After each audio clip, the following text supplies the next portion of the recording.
20 yaşı var, amma özünə bir paltar bəyənə bilmir, çanta seçə bilmir. Normalda biz gözləyirik ki, 7-8 yaşlarından valideyn imkan versin ki, uşaq öz geyindiyi paltarları özü seçsin.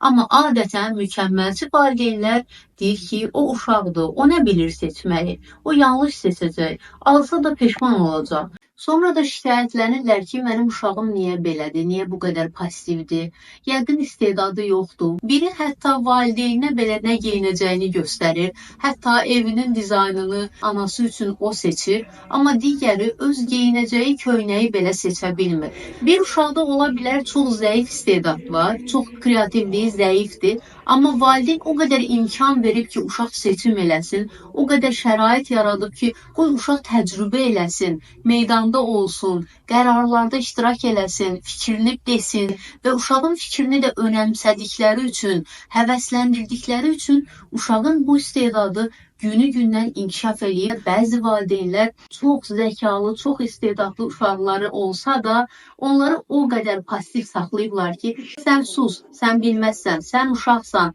dayan, mən sənə deyəcəm nə etmək lazımdır, mən seçərəm, sənin işin olmasın.